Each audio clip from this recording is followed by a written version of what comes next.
Est-ce que dans la marche de tout être humain, de quiconque, chrétien ou pas chrétien, ceux qui lisent la Bible et ceux qui ne lisent pas la Bible, est-ce que nous avons une conscience? Est-ce que quelque part dans notre marche, nous distinguons le bien du mal? Qu'est-ce que c'est que la conscience selon la Bible? Quand on parle de loi, on parle de règles établies. Alléluia. Amen. Quand la Bible nous dit ici, la conscience est la loi de Dieu écrite dans le cœur de l'homme. Je peux encore dire, la conscience, ce sont les règles établies par Dieu. Et puis ces règles-là sont écrites dans nos cœurs. Alléluia. Et sachez que dès notre conception, ces règles sont déjà inscrites dans nos cœurs. Ça n'a rien à voir avec la vie. Si c'est le Seigneur qui nous a créés, c'est que nous avons déjà ces dépôts. La parole en nous. Alléluia. Amen. Quelqu'un avec moi, n'est-ce pas? Amen. Et maintenant, la Bible nous dit, même sans connaître la Bible, tu sais au fond de toi que voler, tuer, mentir, c'est mal. N'est-ce pas? Parce que nos parents, même qui ne touchent pas la Bible, disent à l'enfant, on ne ment pas. Dis à l'enfant, on ne vole pas. Dis à l'enfant, on ne tue pas. Alors qu'il ne lit pas la Bible. C'est pour cela que parfois quand l'homme de Dieu nous parle ici, tout le monde connaît la Bible. Tout le monde. Il avait pris un exemple ici une fois en disant, comment tu peux dire que tu ne connais pas le mal? Pourquoi tu cries le riz? Pourquoi quand tu achètes 1 kilo de riz, quand tu le verses dans un plateau, pourquoi tu le bouges avec tes mains? Qu'est-ce que tu fais? Tu veux enlever les impuretés. Donc, tu mets en pratique la parole de Dieu. Pourquoi tu enlèves? Peut-on avoir la disposition d'enlever les impuretés dans du riz, mais penser que nous aussi nous ne sommes pas une terre et que nous devons arracher les mauvaises herbes. Alléluia. Amen. Chacun d'entre nous connaît la Bible. Même celui que tu vois là dehors, c'est seulement qu'il fait le choix d'effacer ça de son esprit pour continuer à pratiquer le mal. Donc il fait un choix. Il sait qu'en lisant la Bible et en venant dans la maison de Dieu, on va plus lui révéler le bien que le Seigneur voudrait qu'il fasse que le mal que lui il a choisi de pratiquer. Alors il ne veut même pas toucher à la Bible, il ne veut même pas la mettre en pratique. Alléluia. Amen. On a parlé de la conscience ici. Et si quelqu'un a un cœur, ça veut dire que ces règles sont écrites dans ton cœur. Y a-t-il quelqu'un qui n'a pas de cœur ici? Tout le monde a un cœur. Donc dire que c'est au centre chrétien qu'on parle trop de péché, c'est le mensonge. On parle du péché depuis la maison de ton père. Amen. Seulement ton père ne dit pas quoi? La Bible dit, mais ton papa t'a dit, ne vole pas, ne fouille pas dans mes affaires. Ta maman t'a dit, quand on t'a donné à manger, ne va pas prendre plus que les autres pour limiter à toi, pour commencer à casser à toi l'égoïsme. Pour que tu ne sois pas méchant, que tu ne sois pas cupide. On nous a prêché depuis le berceau. Le centre chrétien ne fait que venir parler aux adultes qui ont refusé d'écouter depuis le berceau. Quelqu'un avec moi? La conscience, on peut lire dans Romains 2, verset 15. Et j'aime les gens qui sont aiguisés. Aiguisés, vous lisez, hein? On va seulement écouter. Amen. Amen, allez-y ma fille. Romains 2, à partir du verset 15, je lis au nom de Jésus. Prenez 14 à 15. À partir du verset 14. Quand les païens qui n'ont point la loi font naturellement ce que prescrit la loi, ils sont, eux qui n'ont point la loi, une loi pour eux-mêmes. Ils montrent que l'œuvre de la loi est écrite dans leur cœur, leur conscience, en rendant témoignage et leurs pensées s'accusant ou se défendant tour à tour. Amen. Alléluia. On dit que le païen a une loi. Alléluia. Et quand ils commencent à la respecter, cette loi-là est pour eux. Et c'est inscrit dans leur cœur. Si le païen sait déjà que voler c'est mauvais, mentir c'est mauvais, tuer c'est mauvais, combien de fois nous qui portons la parole de Dieu et nous qui proclamons que nous sommes enfants de Dieu. Alléluia. Amen. La Bible nous parle qu'il y a 3 niveaux de conscience. Il y a la bonne conscience. Amen. Il y a la bonne conscience. La conscience, elle fait quoi? Elle est pure. Elle nous permet d'être en paix avec Dieu. Et nous allons lire, je veux même un peu élargir à ce niveau. Quand quelqu'un a bonne conscience, la personne est bien disposée à une repentance. Alléluia. La personne veut à chaque moment plaire à Dieu. Quand la personne se rend compte qu'il y a un problème, elle cherche le problème pour dire Seigneur, qu'est-ce qui se passe?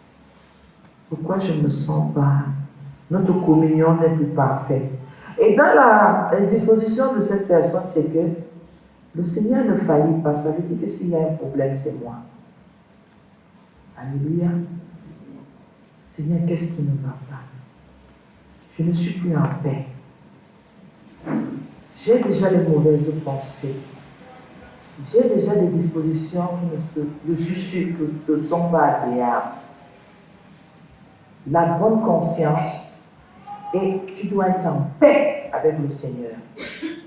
Concernant ces préceptes et tout, quand tu as bonne conscience, tu t'examines toujours. Quand tu as bonne conscience, tu es toujours en train, quand quelque chose ne va pas, tu consultes le Saint-Esprit. Pourquoi? Tu veux toujours être en harmonie avec le Seigneur. Tu n'aimes pas faire des erreurs consciemment. Alléluia. Une conscience pure et en paix avec Dieu. Alléluia. Et là, on peut lire dans Acte 24, vous allez le faire à la maison. 24, 16. Amen. Mauvaise conscience. Au deuxième niveau. La conscience qui te reproche de ton péché.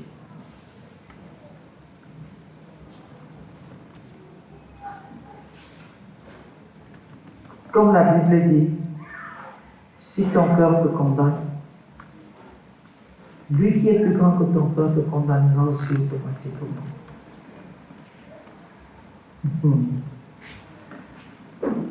Mauvaise conscience te reproche ton péché.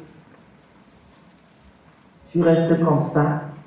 Tu as mal aux oreilles, tu as mal au cuir chevelu, tu as mal aux dents, tu as mal aux pieds, tout le corps te fait mal. Les articulations, tu ne comprends pas. Tu manges, ça ne va pas, tu ne manges pas, ça ne va pas, tu bois, ça ne va pas, tu veux te coucher, tu ne trouves pas le sommeil. Ta conscience te reproche. Homme de Dieu, je ne me sens pas bien. Homme de Dieu, j'ai mal partout. Homme de Dieu, non, tu es tourmenté. Ta conscience te reproche et tu bloques.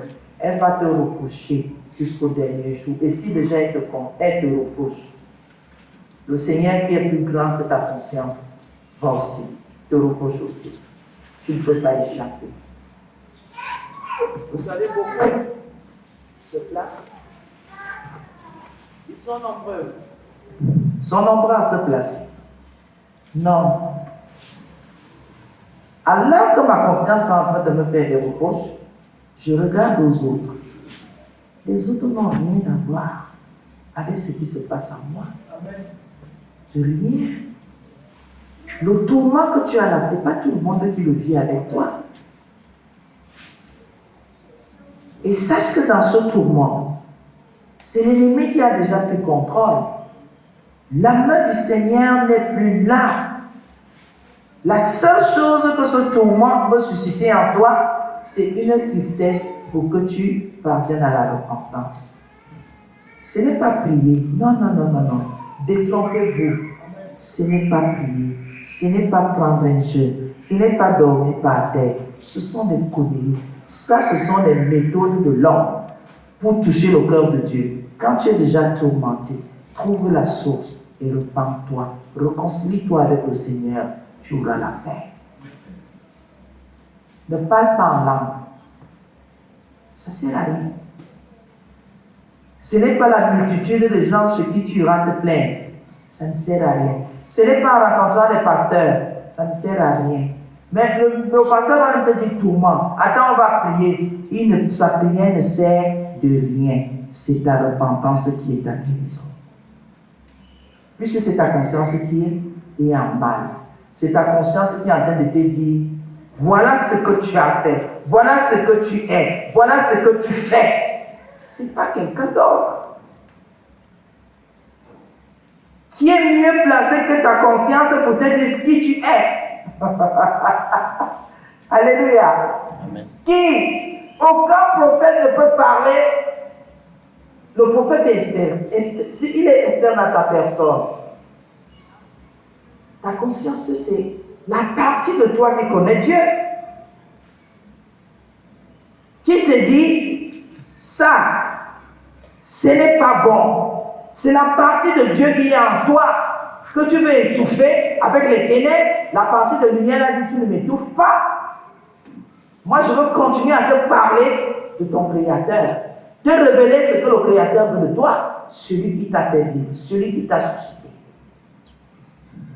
On ne fait pas taire cette partie-là si on ne se réconcilie pas avec celui-là qui l'a établi.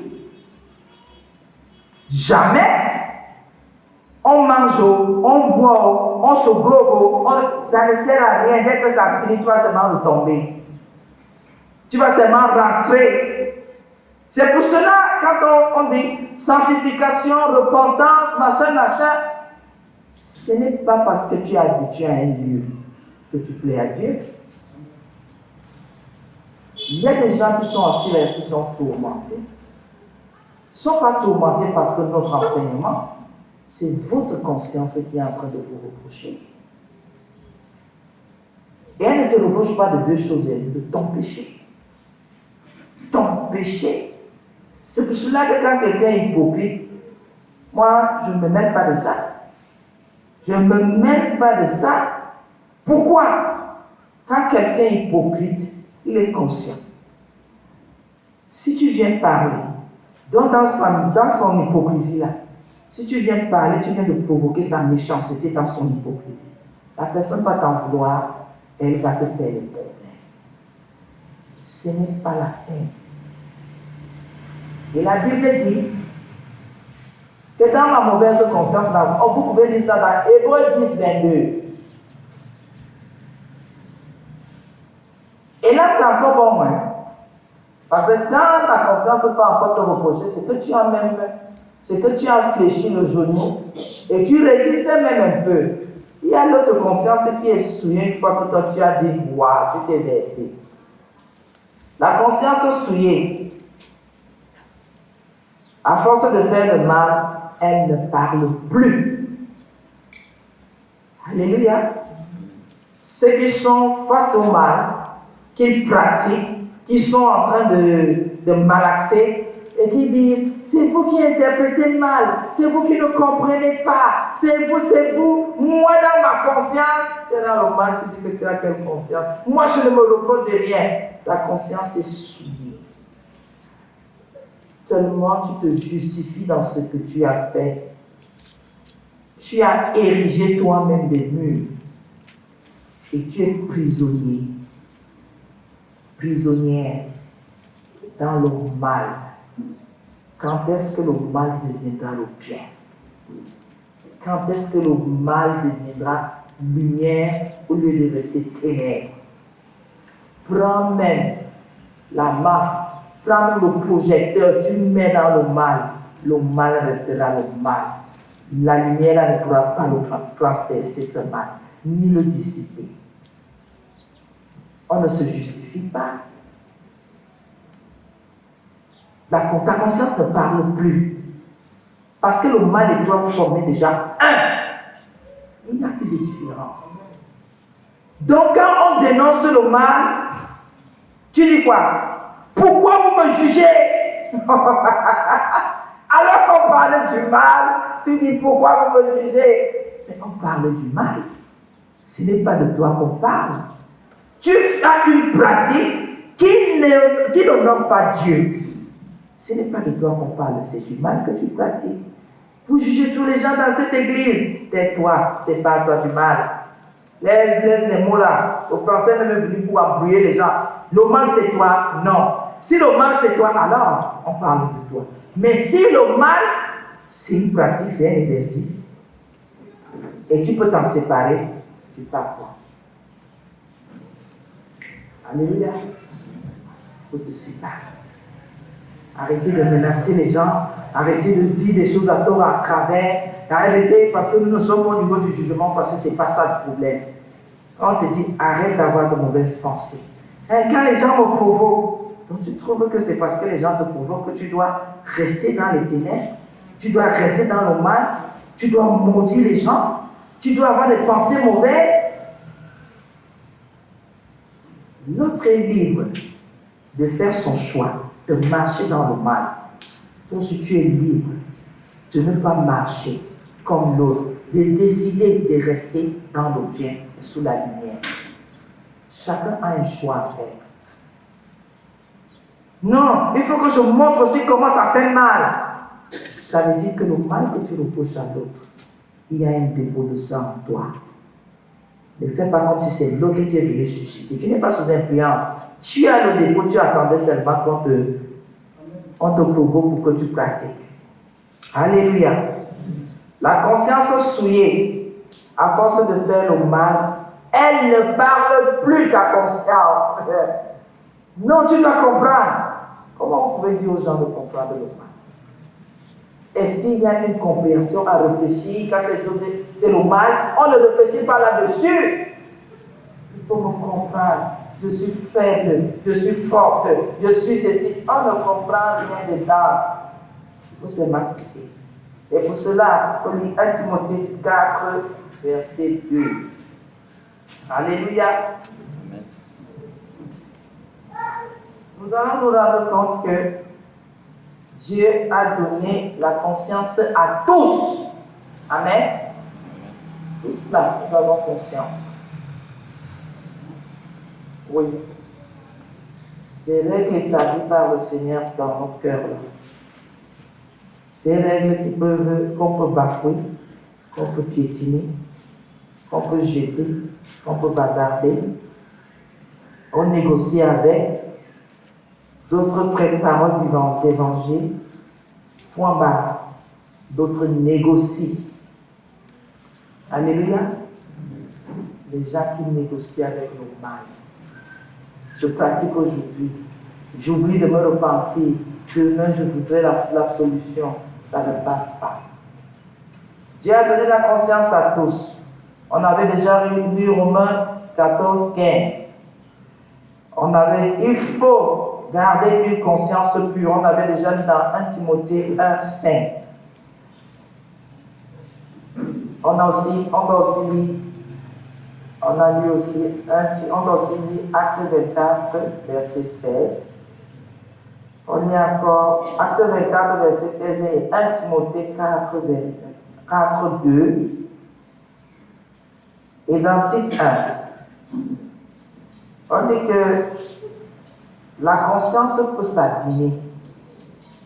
Et là, dans 1 Timothée 4, on parle de l'hypocrisie des faux docteurs, portant la marque de la fétichure dans leur propre conscience. Alléluia. Amen. Les gens qui peuvent vous enseigner, Les gens que vous pouvez voir comme des exemples, ou prendre comme des exemples, mais qui ont déjà fléchi le pas devant Baal. Alléluia. Ils ont une apparence de sainteté, mais à l'intérieur d'eux, ce sont des loups ravisseurs. Leurs actions font peur. Quand vous commencez à les suivre comme modèle, vous les prenez pour modèle. Quand vous commencez à les suivre, vous vous rendez compte qu'il y a un problème. Il y a un problème dans la sainteté. Il y a un problème dans la sanctification. Leur marche n'est pas pure. Leur marche n'honore pas Dieu. Et vous savez bien aimé, c'est le problème de l'Église aujourd'hui. Alléluia. Les chrétiens, aux yeux du monde, qui paraissent saints, mais alors que ce sont des faux chrétiens et qui ont la marque de la tête dessus. Donc ils sont déjà touchés. Mais ils continuent à avoir une apparence de sainteté. Et c'est le problème de l'Église aujourd'hui. La vérité. La vérité qui doit être dans l'Église est pleine. On n'a pas dit qu'il n'y a pas de faibles à l'Église, mais que les faibles reconnaissent qu'ils sont faibles pour qu'on puisse les témoigner. Mais aujourd'hui, tout le monde est fort à l'Église. Personne n'a besoin d'aide. Oh, j'ai le Saint-Esprit. Oh, j'ai le Saint-Esprit. Mais quand on s'avance, on commence à dire, bon, nous avons tous le Saint-Esprit. Avançons. Oh, vous ne voyez pas que mon pantalon est serré. Vous ne voyez pas que mes chaussures me font mal. Vous ne voyez pas que mon foulard fait que je transpire, ça craque. Oh, c'est quand on dit déjà que bon, on a tous le Saint-Esprit, non? Avançons. Que les plaintes commencent. On dit, programme de prière. Moi, je dois aller. Moi, j'ai des choses à faire. Comment tout le monde a le Saint-Esprit? Le Saint-Esprit peut-il te dire d'oublier le programme de prière pour aller faire quelque chose qui va périr? Je ne pense pas. Oh, qui va nourrir mes enfants demain? Ah, quelle inquiétude! Tu penses vraiment que c'est ta force qui fait que tes enfants aient du pain? C'est parce que tu travailles trop? Je ne pense pas. C'est parce que le Seigneur le veut. C'est parce qu'il est avec toi. C'est parce qu'il te soutient. Parce qu'il suffit qu'il enlève son regard, tu vois ce que le diable va faire de toi. Tu ne pourras même pas t'aider.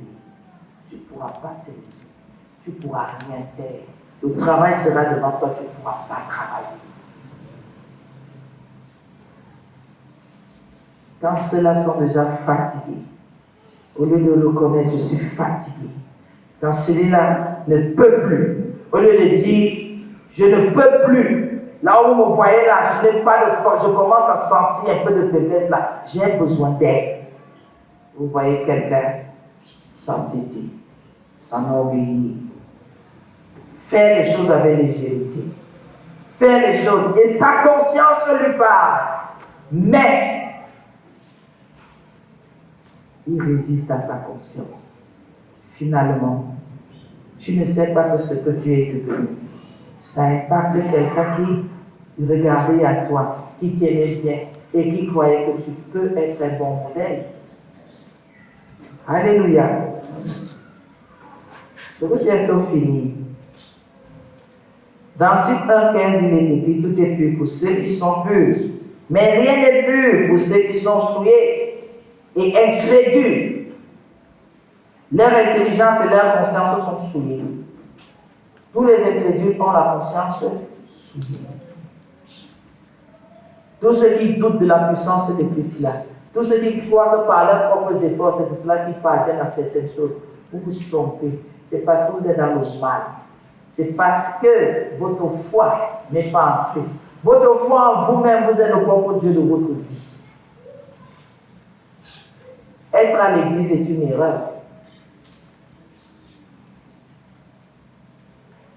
J'ai toujours pris un exemple ici. Le Seigneur te donne 100 000. Parce que tu as 100 000, tu dis, je vais acheter les chaussures, je vais acheter les habits, je vais. Le Seigneur te dit non. Tu ne vas faire une seule chose avec cet argent. vas à la maison et tu te fais une armoire et que tu mets dans ta chambre. Cette armoire-là, tu pourras ranger tes vêtements là-dedans. Le Seigneur te met ça à cœur. Tu résistes. Après ça, 10 000 par-ci, 10 000 par-là. Là, tout cet argent, fini. Fini. Au fond, tu n'as rien fait d'important. Ouais, pourtant, le Seigneur m'avait mis ça à cœur. Tu es un incrédule. L'incrédule n'écoute pas. L'incrédule se dit toujours qu'il a sa propre pensée. Comme ceux qui disent, donc vous ne réfléchissez pas vous-même. Si le Seigneur voulait que je réfléchisse, il m'a donné tout, non? Pourquoi il m'a encore donné le Saint-Esprit? Alléluia. Il m'a donné le Saint-Esprit. Pourquoi? S'il voulait, j'avais déjà mon esprit. Amen. À moi, non. Pourquoi m'a-t-il donné le Saint-Esprit? Est-ce qu'avant d'avoir cru en Christ, je ne réfléchissais pas? Est-ce que je ne pensais pas? Est-ce que je ne parlais pas et si j'étais intelligente ou pertinente? Mais il me donne de son esprit pour que je reste soumise, pour que j'écoute sa voix et que le Saint-Esprit continue à me guider dans ses voies. Alléluia. Mais quand quelqu'un est incrédule, il y a des moments, il n'écoute que le Seigneur quand ça lui plaît, quand ça va dans son sens. Mais quand ça ne va pas dans son sens, qu'est-ce que nous pouvons être désobéissants? Qu'est-ce que nous pouvons être désobéissants? Endurcis et entêtés. De toutes les façons, c'est nous qui portons toujours les conséquences. Le Seigneur ne porte jamais rien. N'est-ce pas? Et sachant que tous les incrédules ont une conscience souillée, une intelligence et une conscience souillée. Souillée. Le sang de Jésus purifie la conscience. Alléluia. Là, ce sont les résumés. Pour dire que quand on a fini donc de souiller notre conscience, d'abîmer notre conscience, de faire tout ce qu'on veut, on doit prier, se réconcilier et invoquer le sang de l'agneau. Alléluia. Amen. Qu'on sache que la conscience guide nos décisions. C'est pour cela qu'il faut rester attaché à Dieu. Amen. C'est pour cela qu'il faut rester attaché à Dieu. Pour que les œuvres de la chair ne soient pas notre partage. Amen. Amen. Si ta conscience est souillée, elle te guidera seulement dans les choses souillées, dans la désobéissance, dans la rébellion, dans les choses de la chair.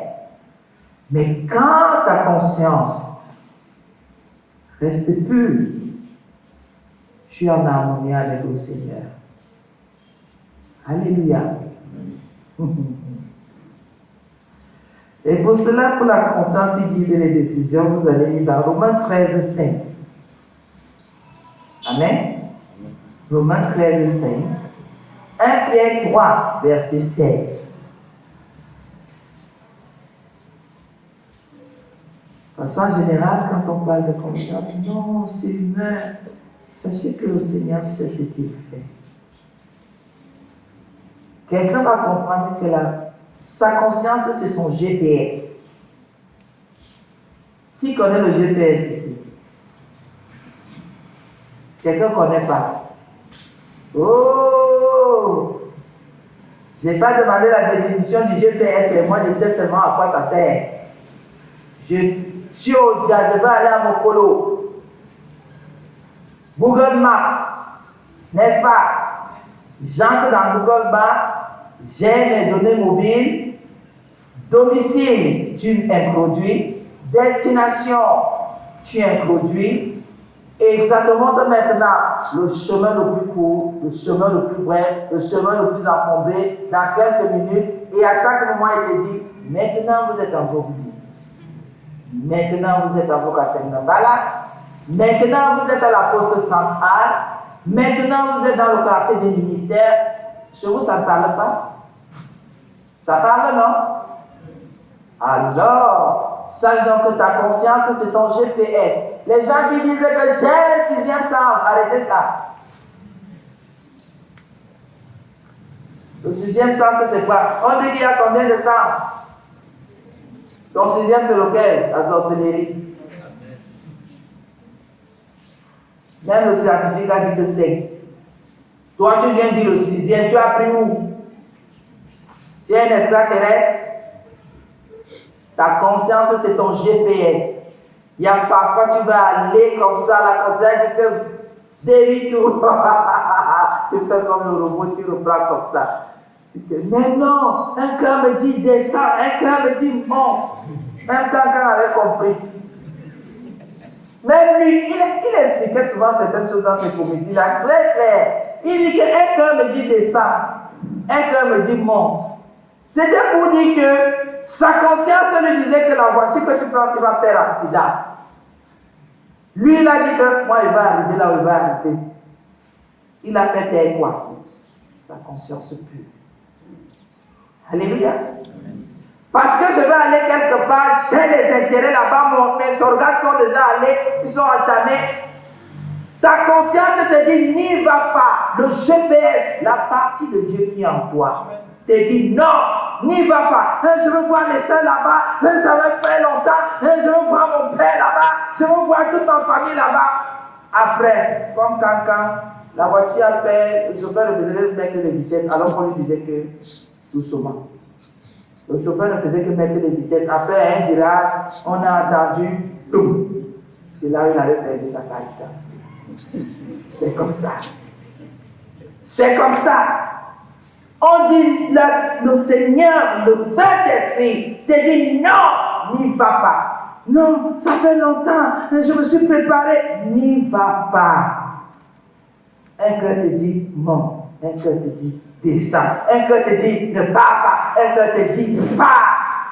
Quand tu t'assois, tu dis en quoi ma personne est importante dans cette vie, je ne pars pas. Puisque ceux qui sont en Christ ne sont point confus. N'est-ce pas, tu voulais partir? Si un cœur vient te dire que ne pars pas, c'est celui qui te dit ne pars pas qui est bien.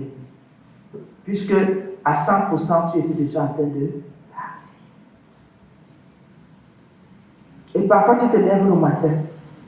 Où est ma carte d'identité? Tu ne crois pas. Ah, si arrive à Roger 2000, je veux le choco. N'est-ce pas, ma carte d'identité était passée ici? Le Seigneur a utilisé ton dernier enfant. Il a pris. Il est allé mettre dans un autre sac, maman, un mettre ce truc dans un autre sac. Et voici en train de revenir. C'était ici, tu renverses les armoires, alors que Dieu a utilisé un petit enfant qui l'écoute pour te dire ne pars pas. Voici ton choco dans le sac. Et voici en train de partir. Après un virage, tout. C'est à cause de la carte d'identité. Alléluia. Ton GPS te dit, ce chemin n'est pas bon. Cette décision n'est pas bonne. Ta marche là n'est pas bonne. Ton GPS est en train de te dire, tu es en train de t'égarer. Tu es hors du chemin. Tu es hors du chemin. Tu es hors du chemin. Tu dis, Dieu est toujours avec moi. Hors du chemin, Dieu est-il avec toi? Hors du chemin, est-ce qu'il est avec toi? Si je respire encore, tout à l'heure, là, je me suis levé, j'ai prié. Il y a des prières qui n'atteignent pas le Seigneur. Il y a des paroles que tu passes le temps à dire qui n'ont rien à voir. Même les anges n'écoutent pas. Parce que c'est un parfum de mauvaise odeur. Ça ne sert à rien de prier. Assieds-toi. Examine. Mets le doigt là où ça fait mal. Demande pardon. Sincèrement. Non, j'ai déjà fait ça dans ma chambre. Ça a quoi à voir avec avec l'assemblée. Es-tu sûr que dans cette marche, quelqu'un ne t'a pas vu? Quelqu'un qui marche avec toi en Christ et que ça a impacté négativement cette personne et cette personne a perdu la foi. Es-tu sûr que quelqu'un ne connaît pas la personne que tu connais là et que c'est peut-être un mandat de l'ennemi et qu'on est en train de te retenir en captivité pour la mort éternelle? Tu es sûr de quoi? Alléluia. Ton GPS te parle. Ma foi n'est pas posée sur quelqu'un. On dit que c'est à force de faire des témoignages que Satan a honte. Alléluia. On expose ses œuvres pour que, donc vous voyez que ceux qui se placent ici, même s'ils font des blablabla, c'est parce que leur conscience est encore en éveil. Tout ce qui résiste à votre conscience est mort. Vous êtes déjà mort. Pourquoi est-ce qu'on va vous dire ça comment? On ne peut pas vous parler puisque vous savez que vous êtes dans le bon. Et nous, on va vous pousser à faire quelque chose que vous ne voulez pas. Ce que nous, on veut que vous ne fassiez pas, vous faites. Je peux te pousser à faire la repentance. Tant que tu n'as pas de remords, tant que tu ne regrettes pas le mal que tu as pratiqué, aucune repentance, même dans ta chambre, n'est pas vraie. Aucune. Le but, c'est quoi? Le but, c'est quoi? Ça ne sert à rien. Ça ne sert à rien de te placer là. Je suis venu demander pardon pour continuer les œuvres qui ne glorifient pas le Seigneur. Ça ne sert à rien. Vous pensez vraiment que c'est de gaieté de cœur que quelqu'un se lève, il veut faire la repentance, il arrête ça.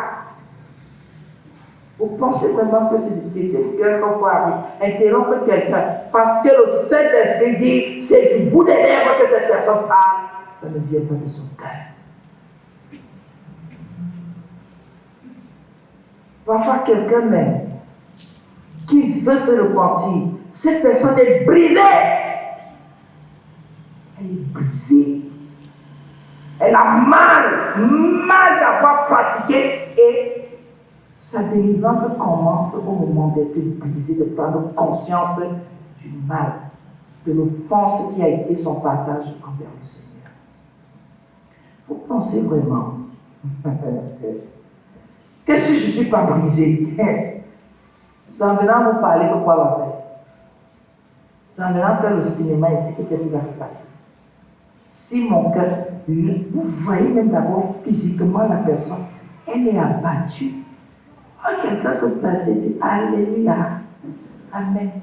J'étais béni. Elle regarde les gens dans les yeux. Amen, Amen. Après,